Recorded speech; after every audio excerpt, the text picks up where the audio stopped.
Assalamualaikum Abah. Waalaikumsalam warahmatullahi wabarakatuh.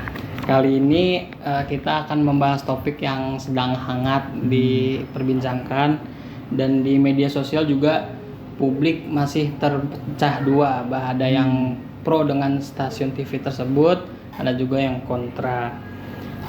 Dan juga ada dari teman-teman kita juga ada aja yang komen, untung saya Muhammadiyah gitu, jadi nggak ketemu tuh yang begitu gitu. Nah, kita di sini sebagai pondok pesantren Muhammadiyah ingin coba menanggapi masalah yang lagi diperbincangkan ini, Abah. Ya. Kalau menurut Abah sendiri bagaimana menanggapi isu ini, Abah? Baik, terima kasih ya.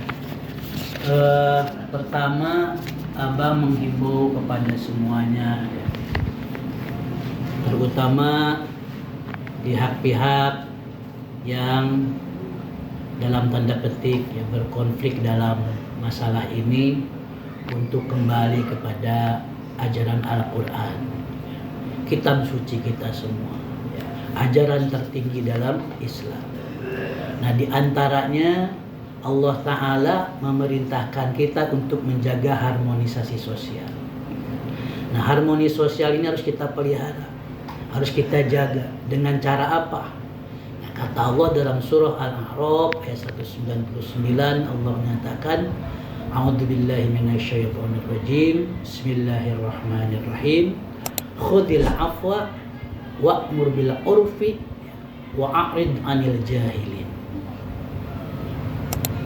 Jadilah pemaaf atau maafkanlah.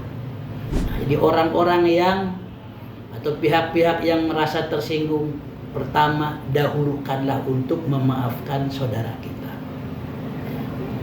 Bahwa mungkin saudara kita itu punya maksud yang baik tetapi diekspresikan dengan cara yang kurang berkenan. Nah, ini pada pihak yang merasa tersinggung, merasa direndahkan. Ajaran tertinggi kita adalah memaafkan. Maafkan dulu. Apalagi mereka sama-sama umatnya Nabi Muhammad Sallallahu Alaihi Wasallam. Nah, yang kedua, untuk menjaga harmoni sosial itu juga adalah dengan cara menghargai tradisi. Wa'mur bil urfi. Nah, ini pihak-pihak yang kemudian mencoba untuk mengungkapkan satu fenomena tradisi tertentu harus banyak belajar untuk melihat substansi dari tradisi tersebut. Jangan sampai kemudian mengutarakannya atau menyampaikannya dengan cara-cara yang menimbulkan keresahan di masyarakat. Nah, oleh karena itulah kita pada prinsipnya diperintahkan untuk menjaga tradisi yang baik. Wa'mur bil urfi. Nah, tradisi yang baik-baik itu banyak kita temui di pesantren. Ya. Tradisi memberi, tradisi menghormati guru, ya, itu sangat-sangat dijunjung tinggi dan merupakan salah satu bentuk, ya, perwujudan dari hakikat atau substansi ajaran Islam. Nah, oleh karena itu pada pihak-pihak, ya, dan kita semuanya, ya, untuk benar-benar mencerna dan menjaga, ya, tradisi yang baik untuk kita pelihara dan kita sebarkan. Nah, sepanjang tradisi itu tidak bertentangan dengan prinsip-prinsip ajaran Islam tentunya.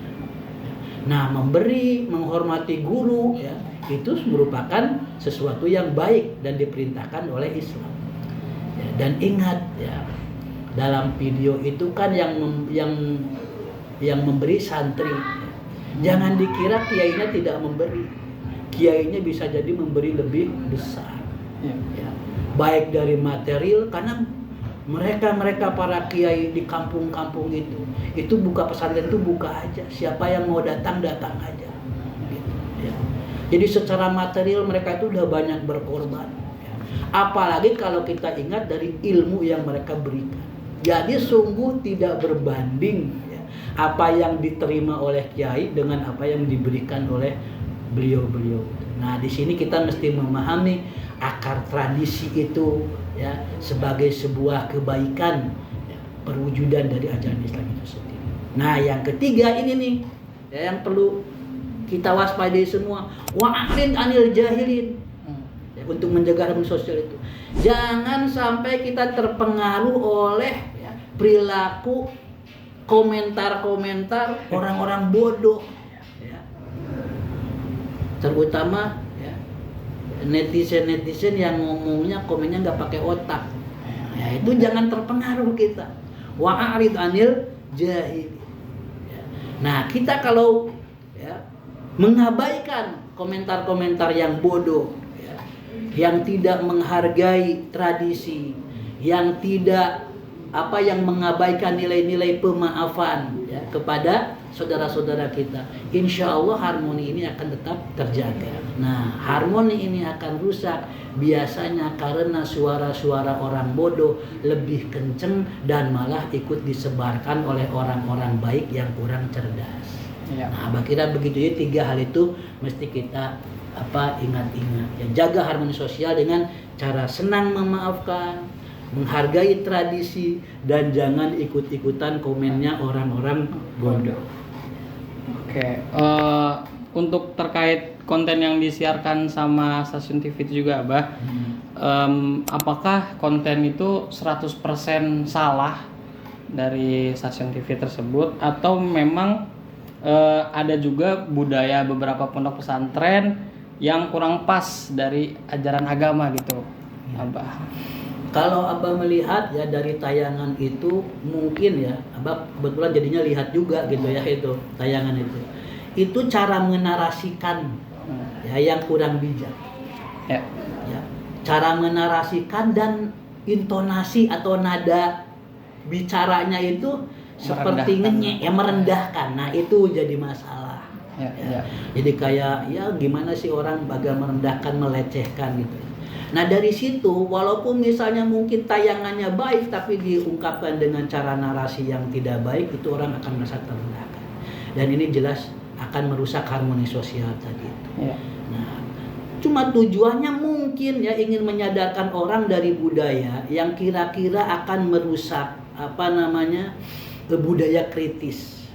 Nah, dari sini kita juga harus melihat ya sisi yang mungkin ada maksud baik dari tayangan itu ya.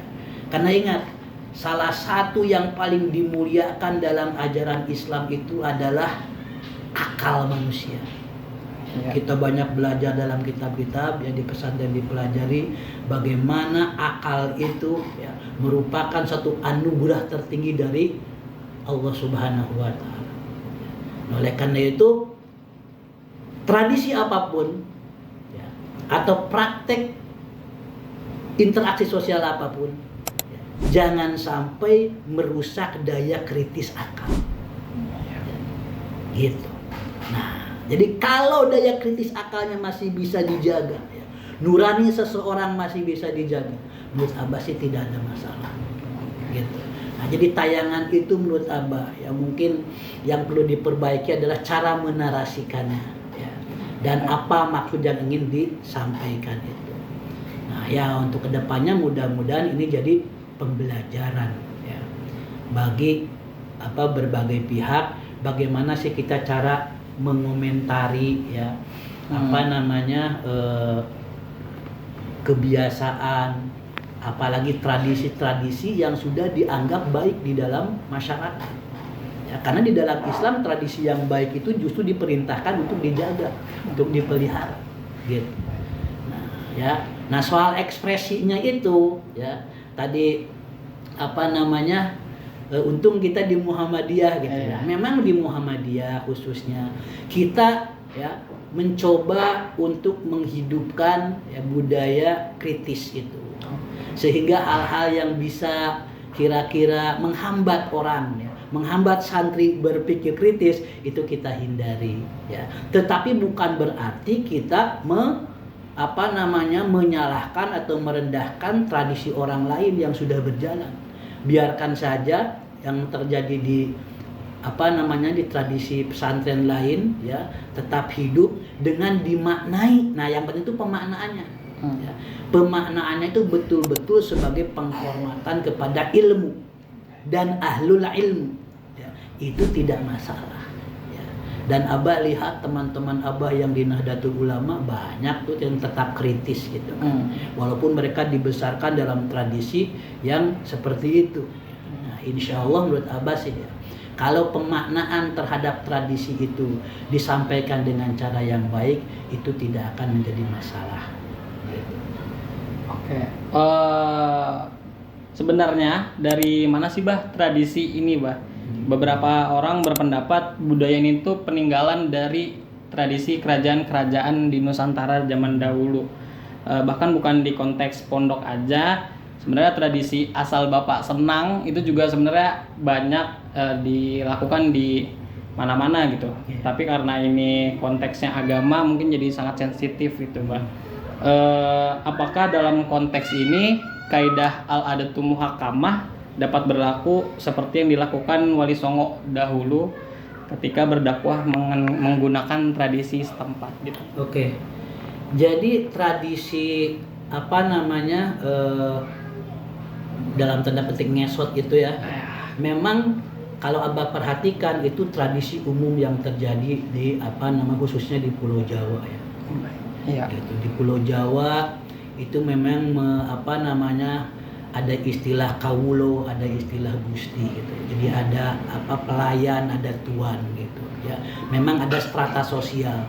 Dan strata sosial itu di mana-mana dikenal. Termasuk di Arab ya, itu di tempat datangnya Islam. Hanya ekspresinya saja ya, bagaimana menggambarkan hubungan antara kawulo dan gusti itu yang berbeda.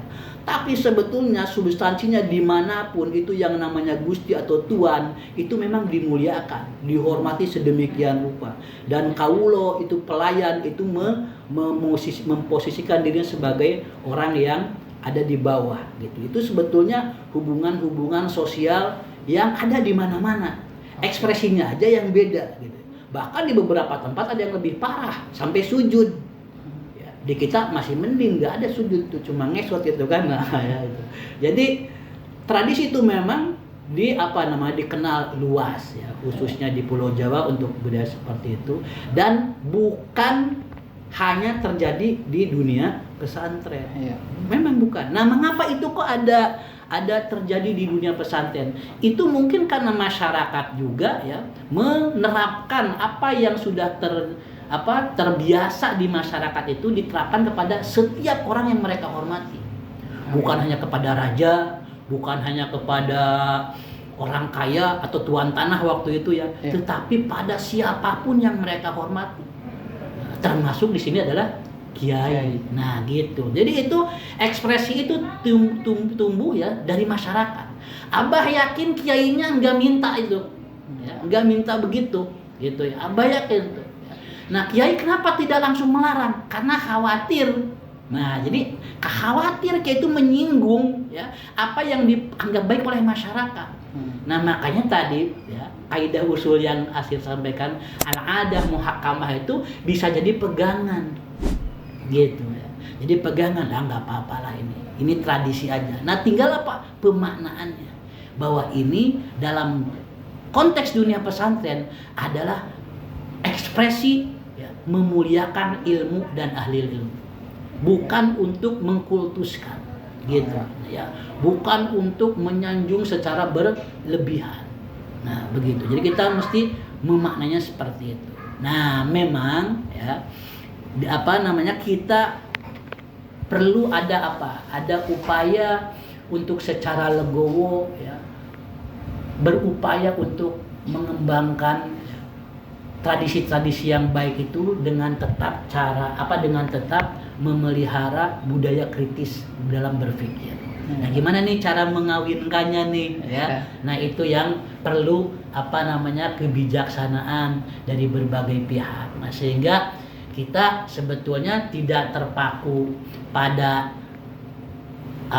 lahirnya ya, sesuatu yang lahiriahnya, sesuatu yang sifatnya ekspresinya, tetapi lebih menekankan pada substansinya, kepada hakikatnya. Nah, Abah kira kalau orang berbicara sudah pada tataran hakikat, ya, pada tataran yang sifatnya juga fungsional dan tujuan-tujuan yang lebih mulia daripada itu akan lebih baik.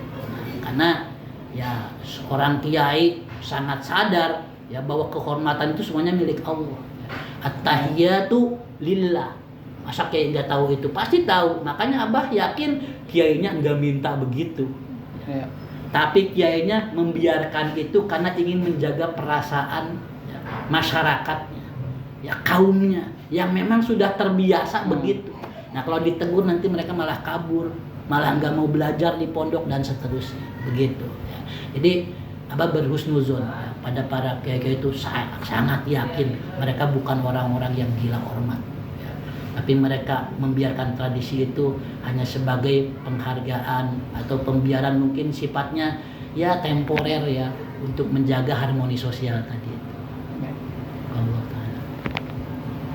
Mungkin pertanyaan selanjutnya jawabannya udah sedikit kesinggung tadi ya, Mbah. Mungkin bisa diperjelas lagi. Adakah batasan yang jelas antara adab kepada guru dengan feodal itu sendiri ya, Bang? Mungkin dari orang-orang yang kontra kemarin itu mereka yang orang-orang sangat mengerti dan sangat mendalami adab kepada guru. Namun dari ribuan santri itu apakah semuanya mendalami adab tersebut gitu, ataukah jangan-jangan kebanyakan dari mereka justru taklid kepada tradisi yang udah ada di dalam pondok pesantren yang akhirnya memutus sikap kritis tadi itu sendiri ya, Bu. Mungkin bisa dijelaskan lagi batasan yang jelas antara adab dan feodal itu. Oke. Jadi gini, feodalisme itu kan sebetulnya muncul di istilahnya ya di Eropa abad pertengahan yang menggambarkan hubungan antara tuan tanah dengan para pekerja, para budak khususnya di situ. Dan di situ memang ada unsur apa dalam budaya feodalisme? Unsur ya merendahkan derajat orang-orang yang tidak berpunya. Jadi ada semacam garis demarkasi ya, yang memisahkan kemuliaan seseorang itu diukur dengan kepemilikannya, hartanya. Ya. Nah, budaya feodal itu dari situ, ya, gitu. Ya. Jadi dia mengukur kemuliaan orang-orang itu dengan harta. Nah, orang yang tidak berharta, para kaum pekerja, kaum buruh, apalagi budak-budak itu ditempatkan sebagai makhluk nomor 2. Bahkan mungkin makhluk yang dianggap hina, bahkan mungkin bukan dianggap makhluk, ya, bukan dianggap manusia gitu. Nah, di sisi lain ada orang yang dihormati karena hartanya. Nah, dari sini kita sudah bisa membedakan mana budaya feodal dengan budaya yang sifatnya tradisi hormat menghormati di dunia pesantren.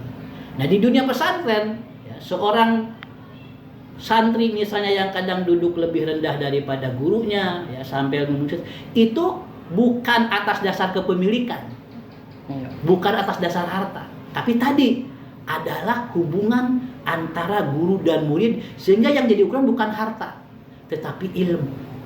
Nah, dari sini kita bisa membedakan budaya feodal dibangun atas dasar materialisme, sedangkan tradisi penghormatan di dalam Islam atau di dalam dunia pesantren itu berdasarkan ilmu. Nah, jadi kalau feodal berdasarkan harta, ya kepemilikan, tapi kalau dalam tradisi sopan santun kita itu berdasarkan ilmu. Jadi kepemilikan ilmu bukan kepemilikan harta. Jadi basicnya beda. Feodalisme adalah materialisme ya. Sedangkan Islam itu adalah ilmu pengetahuan. Nah, dari sini kita bisa membedakan. Nah, jadi budaya feodal kita kecam karena ya memisahkan orang, merendahkan orang ya berdasarkan kepemilikan harta yang asasnya itu materialisme. Nah, gitu ya. Ekspresinya ya bisa bermacam-macam gitu. Nah yang paling penting nih hakikatnya, nah ini garis demarkasi yang harus kita buat gitu ya. Jadi kalau itu nggak masalah ya, misalnya apa, kita menghormati ilmu seseorang, adab kepada ahlul ilmu. Dan yang Abah ingat ya, satu-satunya yang dilarang cara penghormatan di dalam Islam itu adalah bersujud. Ya. Ya, gitu, bersujud. Nah, itu yang dilarang, sujud hanya boleh kepada Allah. Kecuali perintah Allah ya, memerintahkan malaikat sujud kepada Nabi Adam. Dan itu berdasarkan apa coba? Karena Adam makhluk yang berpengetahuan. Nah, jadi dasarnya itu ilmu. Setelah wa'allama Adam al-asma'u kullaha, itu kan ayat berikutnya kan gitu ya, kepada malaikat disuruh bersujud. Sujudnya atas dasar apa? Atas dasar karena Adam berpengetahuan. Jadi menghormati orang yang berpengetahuan itu memang diperintahkan, hatta sampai dengan cara bersujud ya, kepada para malaikat. Nah, itu baru ngesot kan. Nah, jadi menurut Abah nggak masalah ya. Nah, jadi kita bedakan, budaya feodal itu dibangun atas dasar materialisme, sedangkan dalam Islam itu didasarkan pada ilmu pengetahuan. Nah, itu yang penting ya dibedakan, sehingga orang nggak serampangan gitu ya. Nah, untuk apa namanya, mencampur baurkan mana budaya feodal, mana ini gitu kan. Gitu. Jadi harus bijak di sini. Makanya tadi apa, poin yang ketiga, agar tetap menjaga harmoni sosial itu ya, kita jangan sampai kemudian apa, terpengaruh oleh orang-orang yang kenceng ya suaranya tetapi miskin ya, isinya gitu. Wa'rid anil jahiliyah ya, berpalinglah kita, abaikan suara-suara orang yang bodoh. Dan memang ya, nah yang namanya di dunia apa di dunia maya, kita juga harus mentolerir sih ya. Apa suara-suara dari manapun ya biarin saja. Yang penting kita jangan terpengaruh. Jangan ikut-ikutan berbuat bodoh. Kira-kira begitu. Baik, Abah, mungkin banyak yang mulai jelas antara yang pro dan kontra ini kita bisa moderasi gitu ya, Bah. Mungkin terakhir, apa hikmah yang bisa diambil dari kejadian kemarin, Abah? Adakah yang perlu dievaluasi untuk kemajuan pondok pesantren dan tetap menjadi ruang pendidikan yang penuh kasih dan bukan tempat yang menakutkan? Ya, tentu saja pesantren ya, sebagaimana apa tujuan didirikannya pesantren itu adalah untuk menghidupkan iman dan ilmu. Ya, untuk namanya iman itu erat sekali dengan makna aman. Ya. Aman, nyaman. Jadi kita mesti bersama-sama berupaya untuk ya, menghidupkan ruh dari tujuan pesantren itu menjadi sebuah tempat yang penuh cahaya iman dan orang-orang di dalamnya merasakan keamanan, ya, ketentraman, ketenangan, dan sekaligus kenyamanan.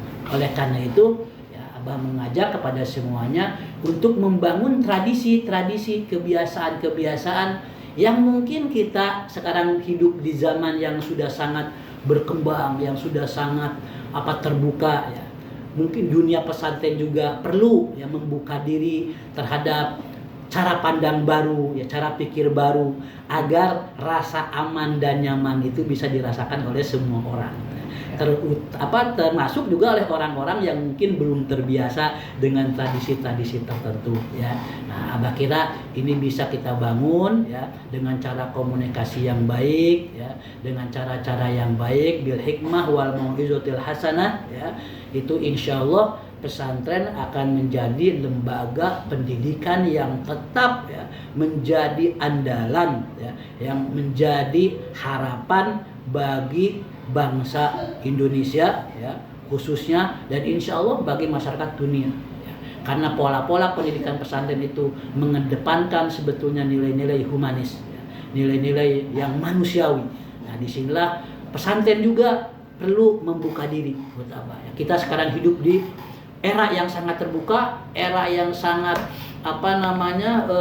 cepat ya arus informasinya. Oleh karena itu ya tidak ada salahnya, bahkan ini akan bagus untuk kemajuan pesantren untuk membuka diri pada cara pandang yang baru ya. Insya Allah ini akan menyeimbangkan ya bagaimana cara kita al-muhafazah alal qadimi sholih ya, memelihara tradisi lama yang baik ya, wal akhdhu bil jadidil aslah, tapi kita juga mencoba mengembangkan sebuah cara pandang baru, tradisi baru yang mungkin itu lebih maslahat bagi masyarakat Islam ke depan. Insya Allah demikian. Baik, terima kasih banyak Abah. Mungkin itu yang bisa kami tanya kepada Kiai. Terima kasih. Wassalamualaikum warahmatullahi wabarakatuh. Waalaikumsalam warahmatullahi wabarakatuh.